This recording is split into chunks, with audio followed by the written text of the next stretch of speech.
ஒரு அமைதியான கிராமத்தில் 3 நண்பர்கள் சும்மா அமர்ந்து காத்திருந்தார்கள். அப்போது ஒரு வருத்தமான செய்தி. கிராமத்தின் அதிர்ஷ்டமான புலிப்பந்தம் தொலைந்து விட்டது. அதுதான் அந்த தருணம். மர்மம் துவங்கியது. சிறுவன் உடனே மண்ணில் ஒரு டாப் சீக்ரெட் மேப் வரைந்தான். அது குருவி மாமாவின் குடிசை. சிறுமி சொன்னாள், அது சரி, ஆனால் அங்கே அந்த ஜாம்பவான் காவல்வாத்து இருக்குமே என்று. சொன்னது போலவே காவல்வாத்து துரத்தியது. எப்படியோ தப்பிச்சு அவர்கள் அடுத்த குறிப்பை தேடி சென்றபோது ஒரு பயங்கரமான உருவம் காற்றில் ஆடிக்கொண்டிருந்தது. உள்ளிருந்து ஒரு ஓலைச்சீட்டு வெளிவந்தது.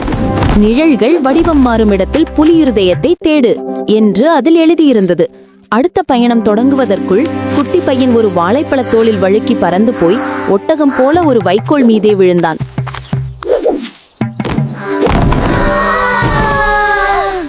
அதன் கீழே ஒரு ரகசிய கதவு.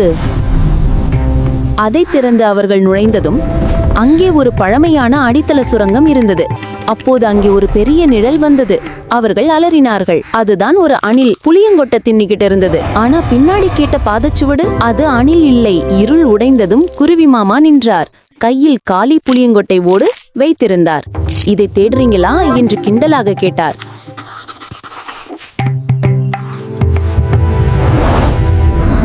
சிறுவர்கள் மீண்டும் தேடுதலை துவங்கினார்கள். அப்போது வழியில் ஒரு சுரங்கம், அது 2 வழியாக பிரிந்தது. சிறுவர்கள் தவறான பாதையை எடுத்தார்கள். அது ஒரு வரை செய்த பிழைகளுக்கே சமம். சுரங்கத்தில் நூற்றுக்கணக்கான வவ்வால்கள். அது வெளியே ஓடி வானில் ஒரு அம்பு வடிவில் ஆக்கமாகியது. அந்த குறியீட்டை பின்தொடர்ந்து சிறுவர்கள் ஒரு பிரம்மாண்டமான அறைக்குள் வந்தார்கள். சிறுமி கையில் பளிங்கு போல ஒளியும் புலிப்பந்தம். அப்போது அறை முழுக்க அதிர்ந்தது. சுவர் உடைந்தது. திடீரென்று ஒரு ரகசிய வெளியேறும் கதவு திறந்தது.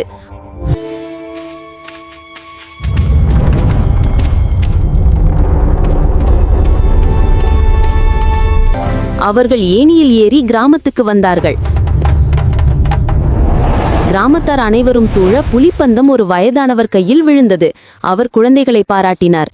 அவர் சொன்னார், சிறப்பான வேலை, ஆனா இன்னும் ஒரு புலிப்பந்தம் ரகசியமாக இருக்கு. அதை கேட்டதும் சிறுவர்கள் மூவரும் வாய்ப்பிழந்து பார்த்தார்கள். இந்த கதை உங்களுக்கு பிடிச்சிருந்தா மறக்காம சப்ஸ்கிரைப் பண்ணுங்க, ஃப்ரெண்ட்ஸ் அண்ட் ஃபேமிலிக்கு ஷேர் பண்ணுங்க.